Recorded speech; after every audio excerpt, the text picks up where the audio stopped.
So what's up, guys? I'm back with an update of how my paternity leave is going. Actually, it's been going pretty great. Right now, she's asleep, so I have time to record this video. Time is it? 9:20. She may be up in about an hour or two, ready to eat. So yeah, but she does pretty good during the day. So I'm not gonna say that like she is up all the time during the day, because she's not.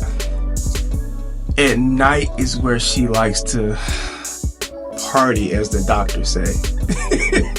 But all in all, it's been going pretty good. I have taken over the paternity leave duties as my wife did when she was out. So I have the late nights, I have the early mornings.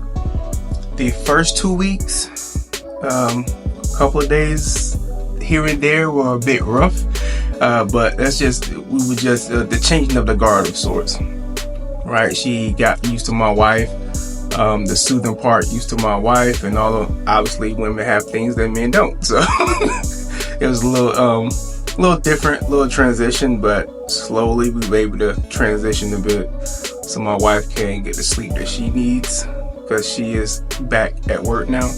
So it's my job to do the feeding and the changing of the diapers and all those things on late nights, early mornings. Outside of that, we both kind of 50-50. Just do things as normal parents do.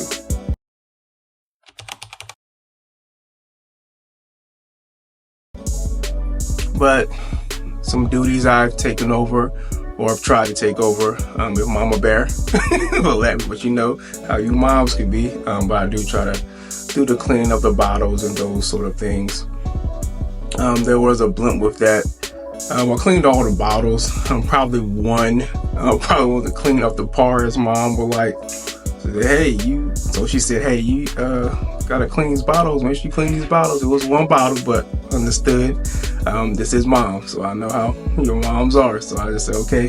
So I just started, changed up how I did the bed. I just soaked it all soaked the bottles and the nipples and the tops and everything, all the parts. And I buried some hot water first, and then I went and cleaned them.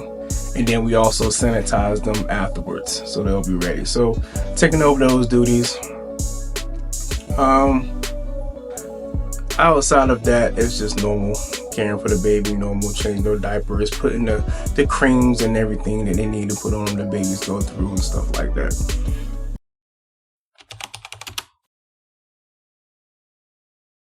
I'm taking them to the doctor, which I've pretty much always been the one to go to the doctor with them.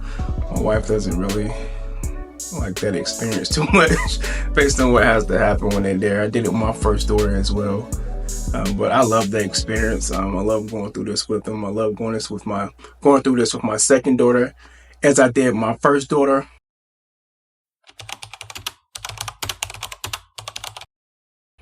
I am comparing how the experiences are. Obviously, they're pretty different for me, because that was 7 years ago. I was 28 when we had our first daughter. I am now 35.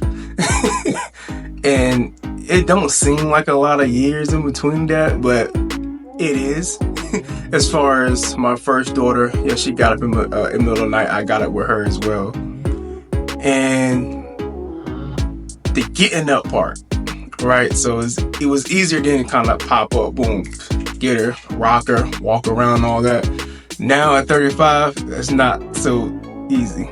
You kind of, when she wakes up crying and whatnot, you kind of like sit up on the side of the bed, get your head together first, and then you go to get her and do what you need to do with her to get her to relax and get her bottle ready and those sort of things.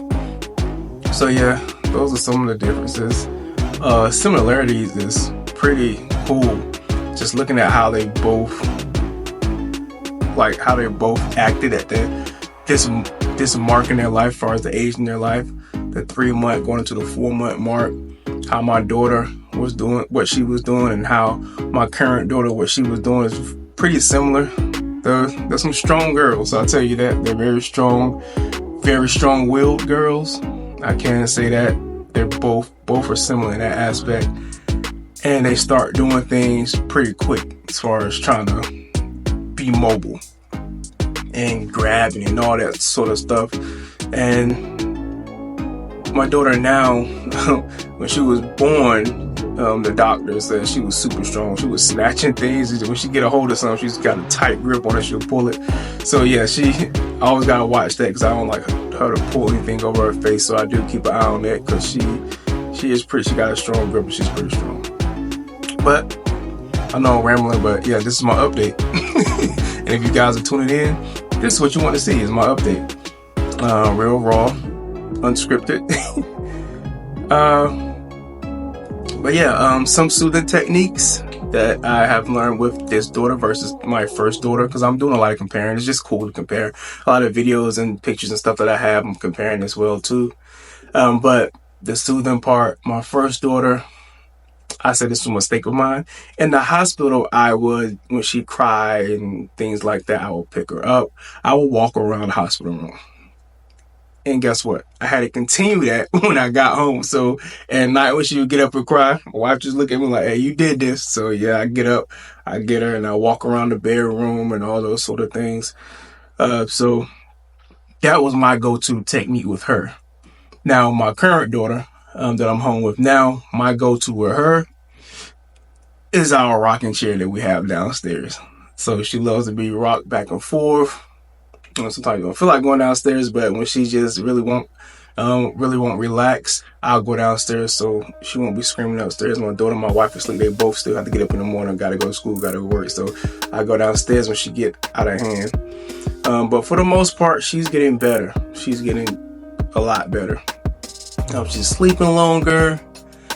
She get up around 4:35, which is okay because I get up around 5:30 anyway. When I went to work, when I was going to work, and before paternity leave, and also I'm up around 6 o'clock anyway because I have to let our dogs out. So I have to get up around 6 o'clock no matter what day it is, no matter if we got a young baby or not. I have to get up anyway. So her sleeping close to 5 is pretty cool. That's fine with me. I'm not bothered by that. It's when she stay up late at night, don't want to go to bed. Well, she did that like the first 2 weeks. She'd be up to like around 2 or 3 and then got to get right back up around 5:30. That was tough. But all in all, that was only like a couple weeks of doing my paternity leave. So it's been going pretty good. Like I said, she sleep right now. I can record a whole video, so you know she sleeps pretty good during the day. But again, she's gonna be up during the night. But hey, you gotta take it how you can get it. If you're sleepy, this is time for you to sleep. And my mother-in-law say, sleep when the baby sleeps. But I'm not really a napper during the day, so it's hard for me to do that. So I'm kind of just up. I get my sleep how I can. I don't get a lot of hours of sleep anyway, regardless. Like I said, regardless, that's just how I am. But yeah, that is how the first, I would say this is the 3rd week that we're in now. So I would say that's how the first 3 weeks are going. It's pretty cool. And I'm enjoying this experience. I'm enjoying this time with my daughter. I'm enjoying seeing her grow and do different things. It's a great experience. So I do want to discuss something because what I do is I write a lot. I write poetry. It's mostly about my family and my experiences. I like to write essays about my thoughts and everything. That's, what I'm thinking and what I'm feeling. So I started writing about emotional security, right? And how we develop this in our kids. So I did some writing on that topic, and I feel like I'm going to write a lot because when I'm able to kind of in this space where I'm kind of like relaxed and calm and cool, not a lot of noise, I like to write my thoughts out. My mind gets the going, and I like to write my thoughts out. So I have a few things I've written. One of them being emotional security, and I think I'm gonna write an ebook or audiobook. I'm probably gonna record it as well because I also record things. So yeah. And I want to share some of the information I researched and things like that. Came from different articles and my thoughts and things I kind of put together. And I see fathers relegating themselves to simply financial support, simply protect their and those sort of things, which is obviously that's what you are. You're going to do that. You're a financial supporter, you're a disciplinarian, you're a protector, right? That's, for the most part, that's what fathers do. But I often tell dads that's not all we are. We should be, we are more than that. Our role is bigger than that, right? We also have another part, right? Emotional security. And that's why I started researching and started writing and see what other people are saying about it, what other research says. So research suggests that kids that have their fathers more involved in their lives, they become more self-confident, more secure, and exhibit higher self-esteem and less psychological issues, right? And I believe because we have mother and father there, or both parents there, it instills that security in the kid that, hey, I have both my parents, versus not having one. It breeds a type of anxiety. Like, if I lose this one parent that's in my life, what's going to happen to me? Who can I go to? And this when I say father's been involved, let me be very clear. It's not saying they have to be in the household. I mean, that's great, but even if you're a father that's not in the household, you still can be very heavily involved in your kid's life. I've seen it from like friends and everything and family members. It's very possible. You can do that. But with that as well, you can also have father in the household with you and the father still not heavily involved in their life. So either or, whether you're in the household or not in the household, both these things can occur where the father's heavily involved or the father's not heavily involved.